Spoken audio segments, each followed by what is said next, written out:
जय हिंद मेरे प्यारे साथियों। आशा करता हूँ आपसे बहुत बढ़िया होंगे।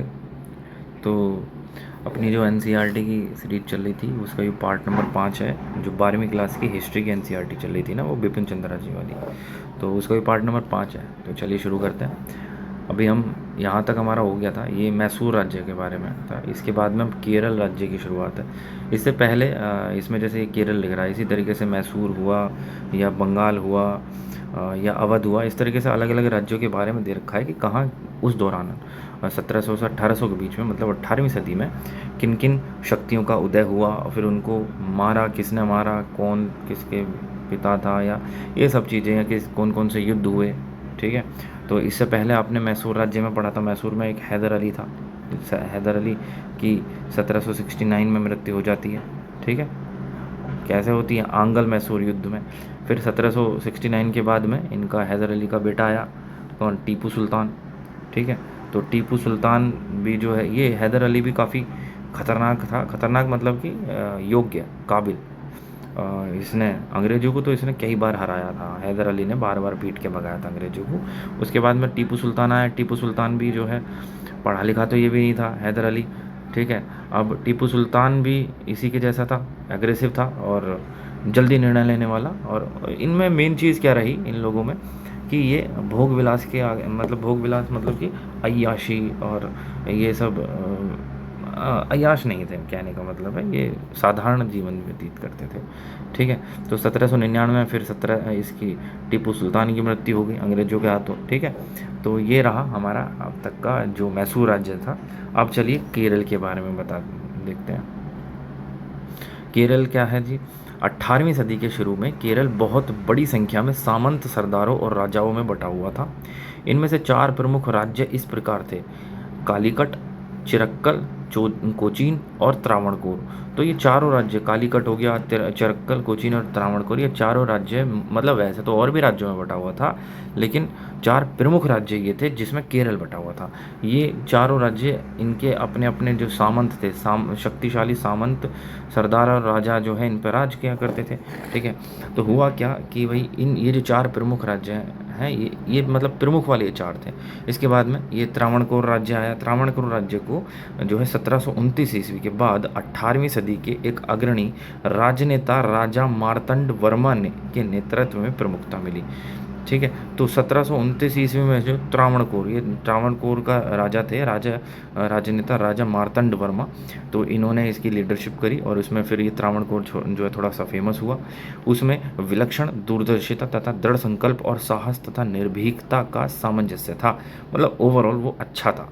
ओवरऑल मतलब अच्छा इन द सेंस कि काबिल था वो। जो राजा मार्तंड वर्मा जो थे वो काबिल राजा थे। ठीक है। 1729 में उसने क्या किया कि उसने सामंतों को शांत कर दिया। जो सामंत वगैरह पहले आपने देखा होगा, उस दौरान क्या था कि पहले जो राजा मरता था तो राजा का जो राजगद्दी का जो मतलब दावा करते थे वो सिर्फ शहजादे हुआ करते थे। फिर बाद में धीरे धीरे जो सामंत आए वो सीधे सीधे जो है गद्दी का दावा करने लगे। ठीक है। फिर देखा आपने कि जो सामंत लोग थे वो ही अपने अधिकतर हर तरह के, हर जगह के सामंत लोग ही शक्तिशाली हुआ करते थे। वे एक बंदे को पकड़ के राजा बना दिया, फिर वो राजा इनके हाथों की कठपुतली हो एक रहा। ठीक है। और यही सब चीज़ें, तो खुद वजीर बन जाएगा। अब क्या हुआ कि उसने क्या किया कि इसने इन सभी सामंतों को शांत कर दिया। जो वर्मा जी थे, मार्तंड वर्मा जी, त्रावणकोर के राजा, 1729 में क्विलोन और इलायादान को जीत लिया और डच लोगों को हराकर केरल में उसकी राजनीतिक सत्ता खत्म कर दी। तो इसने क्या किया कि क्लोन को और इलायादान को भी जीत लिया, डच को हरा दिया, राजनीतिक सत्ता उनकी ख़त्म हो गई। उसने क्या किया, यूरोपीय अफसरों की मदद से पश्चिमी मॉडल पर आधार पर एक शक्तिशाली फौज का संगठन किया और उसे आधुनिक हथियार से सुसज्जित कर दिया। यूरोपीय अफसरों की मदद से किया था, ध्यान रखना। ठीक है। यूरोप से ही तो आए थे वो, जो देश को लूटने के लिए आ रहे थे, इसने उन्हीं अफसरों की मदद ले ली थी। तो पश्चिमी मॉडल के आधार पर जो शक्तिशाली फौज का गठन किया, हथियारों से मॉडर्न हथियार दिए, उसने एक आधुनिक शस्त्रागार भी बनाया। मार्तंड वर्मा ने अपनी नई फौज का इस्तेमाल अपना राज्य उत्तर की ओर बढ़ाने के लिए किया। त्रावणकोर की सीमाएं जल्द ही कन्याकुमारी से कोचीन तक फैल गई। ठीक है। तो वर्मा जी आए, तो मार्तंड वर्मा, त्रावणकोर 1700 जो है 28 ईस्वी के आसपास। ठीक है। अब इन्होंने क्या किया, त्रावणकोर में मतलब उन्होंने मार्तंड वर्मा ने शासन किया। ठीक, अब इन्होंने जो वहाँ के शक्तिशाली सामंत थे उनको शांत कर दिया, यूरोपीय शक्तियों का इस्तेमाल किया उनके, और यूरोपीय शक्तियों का इस्तेमाल करके जो अपनी इनकी फ़ौज थी वो मतलब उसे अपनी फ़ौज को मजबूत बनाया और उनको आधुनिक हथियार भी दे दिए। ठीक है, ये है 1728 से 1729 के बीच आसपास की बात है। मतलब 1729 आ जाता, कहीं कहीं 1728 लिखा हुआ आ जाता। ठीक है, तो इसके आगे देखो, आगे क्या कह रहा है कि उसने सिंचाई की अनेक व्यवस्थाएं की, संचार के लिए सड़कें और नहरें बनवाई, विदेश व्यापार को सक्रिय प्रोत्साहन दिया। तो मतलब कहने का कि इसने भी काफ़ी डेवलपमेंट किया अपने यहाँ, कि सिंचाई की व्यवस्था करी, संचार व्यवस्था करी, सड़कें बनवाई, नहरें बनवाई, और विदेशी व्यापार को भी इसने एक्टिव जो है प्रोत्साहन दिया। अब देखो, केरल के 3 बड़े राज्यों कोचीन, त्रावणकोर और कालीकट, तो ये त्रावणकोर के बारे में था। ठीक है, तो कोचीन, त्रावणकोर, कालीकट ने 1763 तथा सभी छोटे राजवाड़ों को विलीन या अधीन कर लिया था। केरल के ये 3 राज्य होते, कोचीन, त्रावणकोर, कालीकट, इन्होंने 1763 में जितने भी छोटे मोटे राज्य थे, रजवाड़े थे, उन सबको अपने अंदर मिला लिया। हैदर अली ने केरल पर अपना आक्रमण सन 1766 में शुरू किया और अंत में कालीकट के जमोरिन के इलाकों सहित कोचीन तक उत्तरी केरल को हड़प लिया। यहाँ पर हैदर अली जीत गया। तो 1700 जो है 66 ईस्वी में उसने, हैदर अली ने शुरू करा आक्रमण अपना केरल साइड में, और उसने क्या किया कि कालीकट के जमोरिन के इलाके सहित कोचीन को भी हड़प लिया। तो कोचीन पहले बड़ा राज्य था। ठीक है, छोटे छोटे रजवाड़े त्रावणकोर में, कोचीन में और कालीकट में मिक्स हुए। अब इन बड़े राज्यों में से जो कोचीन था वो चला गया हैदर अली के दौरे। ठीक है, तो क्या हुआ, 18वीं सदी में मलयाली साहित्य में एक असाधारण पुनर्जीवन देखा गया। जो मलयाली साहित्य है उसमें बहुत ही मतलब एक स्पेशल टाइप का जो है पुनर्जीवन देखा गया। यह अंशतः केरल के राजाओं और सरदारों के कारण हुआ जो साहित्य के महान संरक्षक थे। 18वीं सदी के उत्तरार्ध में त्रावणकोर की राजधानी त्रिवेंद्रम और संस्कृत विद्वता का एक प्रसिद्ध केंद्र बन गया था।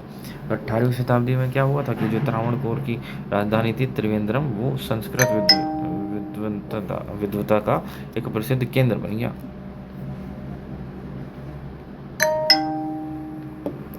मार्तंड वर्मा का उत्तराधिकारी, अरे यार कौन मैसेज कर रहा है, परेशान करके रख देते हैं भाई। टें टें टें टें, साइलेंट करता हूँ, रुक जा।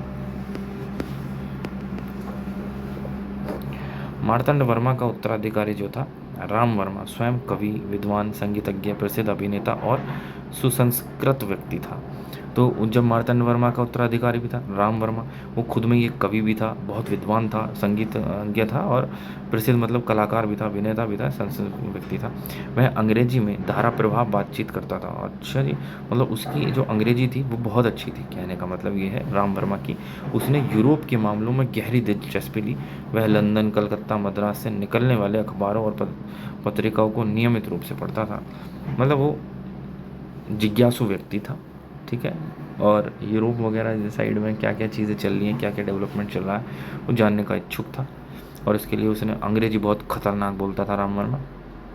अब तो ये यहाँ से हमारे जो है केरल वाला राज्य भी ख़त्म हो गया है। अब ये दिल्ली के इर्द गिर्द के इलाके बचे हैं। ठीक है, जो दिल्ली के आसपास राजपूतों का गढ़ तो उधर की साइड था, राजस्थान वाली साइड में। ठीक है, इधर महाराष्ट्र साइड में देखेंगे तो मराठा लोगों का अच्छा खासा प्रभुत्व था।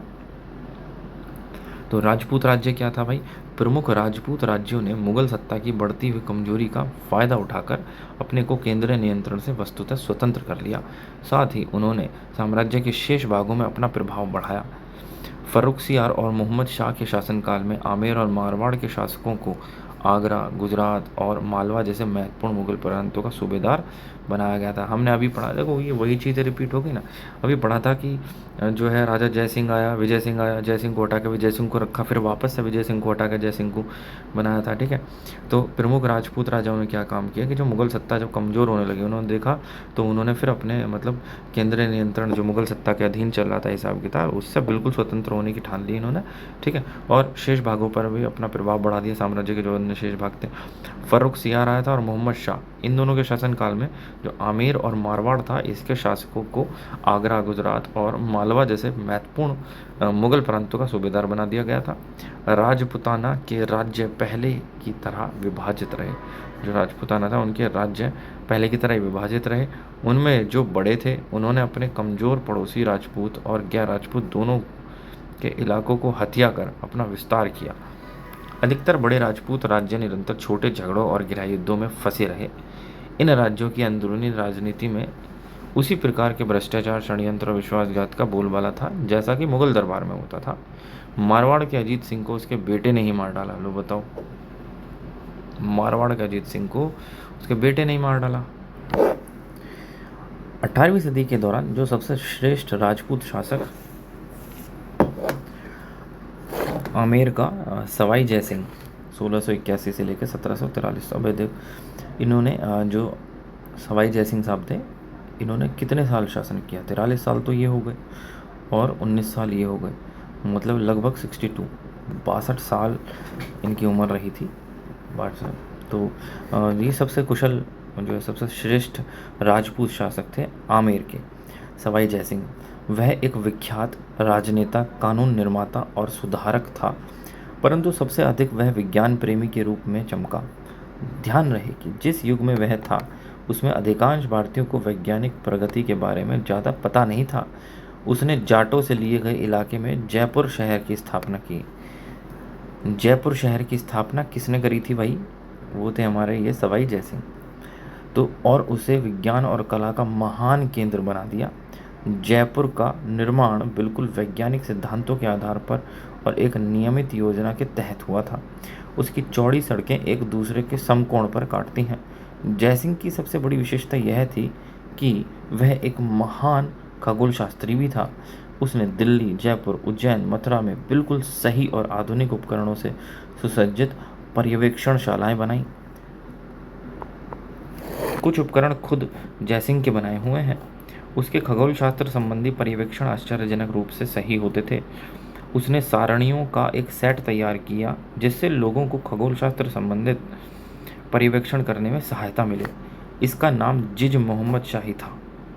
अच्छा, उसने यूक्लिड की रेखागणित के तत्व तथा त्रिकोणमिति की बहुत सारी कृतियों तथा लघु गणकों को बनाने और उन्हें इस्तेमाल संबंधी नेपियर की रचना का अनुवाद संस्कृत में कराया। जयसिंह तो यहाँ बड़े मतलब इंटेलिजेंट निकले। जयपुर शहर की स्थापना कर दी उन्होंने और इतने सारे काम किए जयसिंह ने। ठीक है, तो जयसिंह जो थे वो समाज सुधारक भी था। उसने एक कानून लागू करने की कोशिश की जिससे लड़की की शादी में किसी राजपूत को अधिक खर्चा करने के लिए मजबूर ना होना पड़े। लड़की की शादी में भारी खर्च के कारण ही लड़कियों को जन्म लेते ही मार दिया जाता था। इस असाधारण राजा ने जयपुर पर 1699 से 1743 तक 44 वर्षों तक शासन किया। जयपुर में इस असाधारण राजा ने, भाई मुझे लग रहा है कि सबसे ज़्यादा तो इसी ने किया। आप देखेंगे इससे पहले जितने भी आए, कोई 1703 में आया तो 1710 में निपट लिए, 6-7 साल में। फ़र्रुख सियार वगैरह ये सब जो लोग मुग़ल शासक आए थे शुरू में, ठीक है, लेकिन इन्होंने 44 वर्षों तक शासन किया था। ठीक है, तो ये हो गए जयपुर के राजपूत। और इसके बाद में ये दिल्ली के इर्द गिर्द वाले इलाके चले थे। ठीक है, इसके बाद है जाट।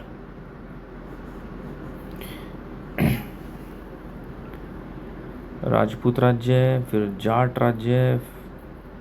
चलिए देखते हैं। जब जाट आए तो खेतीहरों की एक नई जाति जाट है। खेतीहर जो खेती वगैरह करते हैं, जाट। अब देखेंगे जो असली किसान माना जाता है, जो मतलब सुना होगा, माना जाता है क्या, एक सुना होगा, तो वो जाट और गुजर, ये दो लोग असली किसान मैं कहूँ ठीक रहेगा। कि वैसे तो खेती करने के लिए मतलब सभी लोग खेती करते ही हैं, लेकिन जैसे आप कहीं नौकरी करने जाएं, सरकारी नौकरी या कोई, तो जाट लोग बहुत कम मिलते हैं सरकारी नौकरियों में। वो या तो फ़ौज में ज़्यादा मिलेंगे या पुलिस की नौकरी में मिल जाएंगे। ये किसी विभागीय नौकरी में कम मिलते हैं, बहुत कम मिलते हैं। ठीक है, तो जाट दिल्ली, आगरा और मथुरा के इर्द गिर्द के इलाके में रहते थे। मथुरा के आसपास के जाट किसानों ने 1669 और 1688 में अपने जाट जमींदारों के नेतृत्व में विद्रोह किया था। तो ये जो जाट थे वो दिल्ली मथुरा के आसपास के इलाकों में रहा करते थे। ठीक है, मथुरा के आसपास के जो जाट किसान थे उन्होंने 1669 में और फिर 1688 ईस्वी में जो जाट जमींदार लोग थे उनके लीडरशिप में एक विद्रोह किया था। विद्रोह को कुचल दिया गया मगर इलाका अशांत ही रहा। औरंगजेब की मौत के बाद उन्होंने दिल्ली के चारों ओर अशांति पैदा कर दी। जाट विद्रोह जमींदारों के नेतृत्व में मूलतः एक कृषक विद्रोह था मगर जल्द ही वह लूटमार तक सीमित हो गया। अच्छा, उन्होंने गरीब हो या धनी हो या जागीरदार हो या किसान, हिंदू या मुसलमान, सबको लूटा। उन्होंने दिल्ली के दरबारी षड्यंत्रों में सक्रिय हिस्सा लिया। बहुधा अपने फायदे को देखते हुए वे पक्ष बदल देते थे।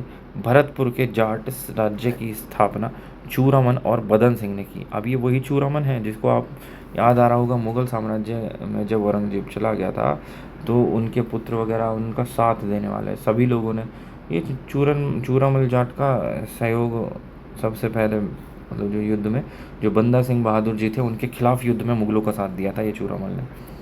ठीक है, तो जाट सत्ता सूरजमल के नेतृत्व में अपनी उच्चतम गरिमा पर पहुंच गई थी।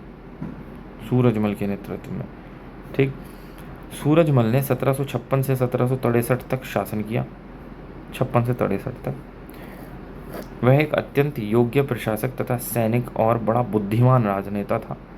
उसने अपना अधिकार एक बड़े क्षेत्र पर कायम किया जो पूर्व में गंगा से लेकर दक्षिण में चंबल तथा पश्चिम में आगरा के सूबे से लेकर उत्तर में दिल्ली के सूबे तक फैला था। तो पूर्व में गंगा से लेकर जो है दक्षिण में चंबल और पश्चिम में आगरा से लेकर आगरा के सूबे से लेकर उत्तर में दिल्ली तक जो फैला था। अब सूरजमल जो है सबसे ज़्यादा कुशल रहा। सूरजमल के दौरान जो जाट साम्राज्य की जो मतलब प्रगति या स्थिति थी वो टॉप पर थी, वो मतलब कुशलता के में, पॉजिटिव वे में। ठीक है, तो उसके राज्य में अन्य ज़िलों के अलावा आगरा, मथुरा, मेरठ और अलीगढ़ ज़िले भी शामिल थे। मुगल राजस्व व्यवस्था को अपनाकर उसने एक स्थायी राज्य की नींव रखने की कोशिश की थी। मुगल राजस्व व्यवस्था उसने अपनाई थी ताकि एक स्थायी राज्य की नींव रख सकें। एक समसामयिक इतिहासकार ने उसके बारे में निम्नलिखित बातें लिखी हैं। तथापि वह किसान की पोशाक पहनता था और सिर्फ अपनी ब्रज बोली बोल सकता था, ब्रज बोली। ठीक है, तथापि वह जाट जाति का अफलातून मतलब प्लेटो था। समझदारी और चतुराई तथा राजस्व और नागरिक मामलों का प्रबंध करने की योग्यता में उसकी बराबरी करने वाला आसफ जहाँ बहादुर को छोड़कर हिंदुस्तान के बड़े सामंतों में से कोई नहीं था। आसफ जहाँ बहादुर जो था वही उसकी बराबरी कर सकता था चतुराई में या काबिलियत में। ठीक है, बाकी और कोई भी बड़े सामंतों में कोई भी नहीं था। वह 1763 में मर गया। उसके बाद जाट राज्य की अवनति हो गई। वह छोटे जमींदारों के बीच बट गया जिनमें से अधिकतर लूट मार पर ही जिंदा रहने लगे। ठीक है, आगे देखते हैं। बंगश पठान और रोहेल। एक अफगान दुस्साहसी मोहम्मद खान बंगश ने फर्रुखाबाद के इर्द गिर्द के इलाके, अलीगढ़ और कानपुर के बीच के इलाके पर फर्रुख सियार और मोहम्मद शाह के शासनकाल में अपना अधिकार कायम कर लिया। इसी प्रकार नादिर शाह के आक्रमण के बाद प्रशासन के ठप हो जाने पर अली मोहम्मद खान ने रोहेलखंड नामक राज्य कायम किया। जब नादिर शाह ने अटैक किया, प्रशासन ठप हो गया, तब क्या हुआ कि अली मोहम्मद खान आए, तो अली मोहम्मद खान ने रोहेलखंड नामक राज्य कायम किया। यह राज्य हिमालय की तराई में दक्षिण में गंगा और उत्तर में कुमायूं की पहाड़ियों तक फैला हुआ था। तो ये राज्य क्या था कि हिमालय की तराई में दक्षिण में गंगा और उत्तर में कुमायूं की पहाड़ियों तक फैला हुआ था। इसकी राजधानी पहले बरेली में आंवला थी और बाद में रामपुर चली गई इसकी राजधानी। बाद में आखिरी राजधानी फिर इसकी रामपुर रही। रोहेलों का अवध, दिल्ली और जाटों से लगातार टकराव होता रहा जो रोहेले थे। ठीक है, इसके बाद में आते हैं सिख धर्म पर। तो सिख धर्म क्या है जी? चलो सिख धर्म में अगली वीडियो में करवाता हूँ, है ना। तो जय हिंद, धन्यवाद। आज इसके जैसे कल 10 पेज हुए थे परसों, अभी 20 पेज, मतलब 20वां पेज है ये हो चुका ऑलमोस्ट, तो 20 पेज हो गए। और बाकी मैं अभी शाम को जाके करवा देता हूँ, ठीक है, 8-10 पेज। तो कोशिश रहेगी जल्द से जल्द इस किताब को ख़त्म करने की। मैं 250 पेज के आसपास ही हैं, तो 40-45 पेज, ठीक है। तो जय हिंद, धन्यवाद। आपकी जो अगर कोई राय हो, कोई सजेशन हो, तो आप मुझे कमेंट बॉक्स में बता सकते हैं।